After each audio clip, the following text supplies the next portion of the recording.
Mogalthur aqua food park ప్రమాద ఘటనపై శాసనసభలో వాడీవేడి చర్చ జరిగింది. ఆ సంఘటనపై న్యాయ విచారణ చేయిస్తామని ప్రకటించిన ప్రభుత్వం భవిష్యత్తులో ఇలాంటి దుర్ఘటనలు జరగకుండా చర్యలకు ఉపక్రమించినట్లు స్పష్టం చేసింది. ఈ అంశంపై ఉదయం నుంచే చర్చకు పట్టుబట్టిన వైకాపా సర్కార్ ప్రకటనకు సంతృప్తి చెందలేదు. ఇలాంటి పరిశ్రమలు సముద్ర తీరానికి తరలించాలని డిమాండ్ చేసింది.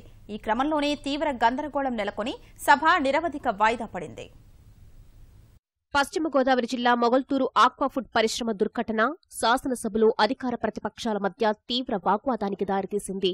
ఈ అంశంపై చర్చ చేపట్టాలని సభాపతి పోడియంపైకి ఎక్కి నిరసన తెలిపిన వైకాపా సభ్యులు సభా కార్యక్రమాలు అడ్డుకున్నారు. ప్రభుత్వం ముందుగా చెప్పినట్టు ప్రమాద ఘటనపై కార్మిక శాఖ మంత్రి అచ్చెన్నాయుడు ప్రకటన చేశారు. ప్రమాదం జరిగిన తీరు, తీసుకున్న చర్యలు వివరించారు.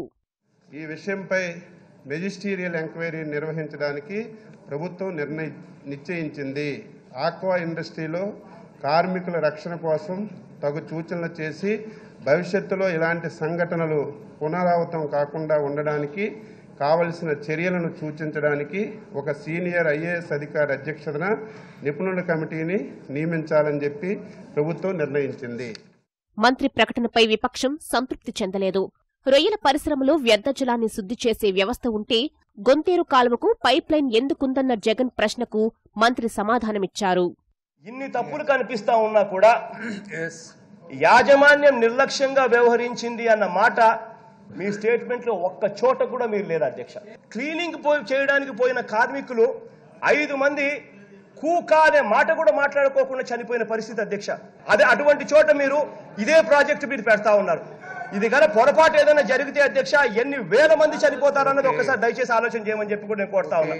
నిన్న జరిగినటువంటి ఇన్సిడెంట్ పొల్యూషన్ వల్ల చనిపోలేదు, సేఫ్టీ అక్కడ మెజర్స్ లేకపోవడం వల్ల నిన్న జరిగినటువంటి సంఘటనలు 5 చనిపోయారు. అది ముందు తెలుసుకోవాలి. అక్కడ కలెక్షన్ ట్యాంక్ నుండి ట్రీట్మెంట్ ప్లాంట్కు ఎప్పుడప్పుడు ఈ నీరంతా అక్కడికి వెళ్తుంది అధ్యక్ష. వ్యర్థాలన్నీ అందులోకి వెళ్తాయి. అయితే ట్రీట్మెంట్ ప్లాంట్ అంతా కూడా శుద్ధి చేస్తుంది. ఈ మధ్యకాలంలో ఈ కనెక్షన్ ట్యాంక్ నుంచి ట్రీట్మెంట్ ప్లాంట్కి వెళ్లే వాల్ కొద్దిగా రిపేర్ అవడం వల్ల ఆ వాల్ రిపేర్ చేయడానికి అందులోకి వెళ్లారు అధ్యక్ష. తుందూరు పరిశ్రమ అంశాన్ని ప్రస్తావించిన జగన్ ఒక ప్రైవేటు పరిశ్రమకు 30 కిలోమీటర్ల పైప్ లైను ప్రభుత్వం ఎందుకు వేయిస్తోందని ప్రశ్నించారు. అది ఒక్క పరిశ్రమ కోసం వేస్తున్న పైప్ లైన్ కాదని మంత్రి జవాబిచ్చారు. ఇది బేసికలీ ప్రైవేట్ కంపెనీ. ఈ ప్రైవేట్ కంపెనీకి పైప్ లైన్ అనేది ఎవరు వేస్తారు అని అడుగుతా ఉన్నా అధ్యక్ష. ఒకవేళ ప్రైవేట్ కంపెనీకి ప్రభుత్వమే పైప్ లైన్ ఖర్చుకు డబ్బు పెట్టే పరిస్థితి అయితే నేను అడుగుతా ఉన్నా ఈ ప్రభుత్వానికి ఏమంత ఎఫెక్షన్ ఆ కంపెనీ మీద ఏమంత ప్రేమ అని చెప్పి నేను అడుగుతా ఉన్నా. ప్లస్ గ్రామాలలో ఎవరు కూడా భూములు ఇవ్వరు అధ్యక్ష. కారణం ఏంటంటే అధ్యక్ష ఆ పైప్ లైన్లు భూములు గుండా పోతాయి, ఊర్ల మధ్యలో నుంచి పోతాయి. లీక్ అయింది అంటే దాని పరిస్థితి ఏమిటి అని చెప్పి ఎవరు భూములు ఇచ్చే పరిస్థితి కూడా లేదు. ఏదైతే గోదావరి అక్వా మెగా పార్క్ ఉందో ఫుడ్ పార్కు, దానివల్ల ఆ ప్రాంతంలో ఉన్నటువంటి వ్యవసాయానికి కానీ గ్రామాలకు కానీ ఎటువంటి పొల్యూషన్ లేకుండా అన్ని జాగ్రత్తలు ఈ ప్రభుత్వం తీసుకుంది అధ్యక్ష. అక్కడ భీమవరం దగ్గర ఉన్నటువంటి పెద్ద పెద్ద టౌన్స్ నుంచి వచ్చినటువంటి వేస్ట్ వాటర్ కలిసి అక్కడ ట్రీట్మెంట్ చేసి డైరెక్ట్గా సముద్రంలోకి పంపించాలని చెప్పి ఒక పైప్ లైన్ వేయాలని చెప్పి నిర్ణయించాం అధ్యక్ష. దీని ఖర్చు కూడా ఈరోజు ఆ ఏరియాలో ఉన్నటువంటి ఇండస్ట్రీస్ వాళ్ళందరూ కలిసి ఒక 25% పెట్టుకుంటే కేంద్ర ప్రభుత్వం ఒక 50% ఇస్తుంది. మనం ఒక 25% పెట్టాలి అధ్యక్ష.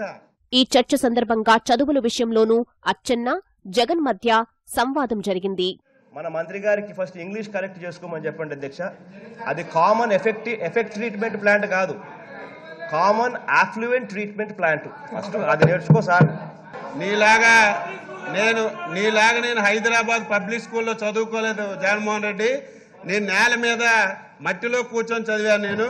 నీకు నాకు తేడా ఉంది. నీలాగా చదువుకొని నాకు ఇంగ్లీష్ వస్తే నీకు ఒక నిమిషం కూడా మాట్లాడే అర్హత లేకుండా నేను చేద్దును. నాకు ఒక ఇంగ్లీష్ కానీ హిందీ కానీ నాకు వస్తే నువ్వు ఈ సభలో ఒక నిమిషం కూడా ఉండకపోదు, వెంటనే పరిగెత్తి పారే పరిస్థితి వస్తుంది. వ్యక్తిగత విమర్శలపై సీఎం స్పందించి సబ్జెక్టు లేకుంటే ఇతర సభ్యులకు అవకాశం ఇవ్వాలని సూచించారు. ఫస్ట్ టైం ఎమ్మెల్యేలు కాబట్టి రేపు ఈ సెషన్ అవుతానే ఒక క్లాసులు పెట్టిన అధ్యక్ష, రూల్స్ నేర్పించండి, శిక్షణ ఇవ్వండి. ఈ సభలో ఉందాతనం పూర్తిగా పోయే పరిస్థితి వచ్చింది. మళ్ళా పోడియంకి గొడవ చేసే పరిస్థితి వస్తున్నారు. అది కూడా ప్రివిలేజ్ కమిటీ పంపించాలి. అంతేకాదు మీరు అవసరమైతే ఇంతకుముందు స్పీకర్ గారు పెట్టారు, రామకృష్ణ గారు ఉన్నప్పుడు ఒక రెడ్ లైన్ పెట్టారు. రాబోయే సభలో రెడ్ లైన్ పెట్టి ఆ లైన్ దాటి ఎవరొచ్చినా ఆటోమేటిక్ గా సస్పెన్షన్ చేస్తే అప్పుడైనా వీళ్ళు కంట్రోల్ అవుతారు తప్ప లేకపోతే ఇష్ట ప్రకారం మాట్లాడుతున్నారు, ఇష్ట ప్రకారం చేస్తున్నారు. దీన్ని డెఫినెట్ గా డిసిప్లిన్ చేయాల్సిన అవసరం ఉంది.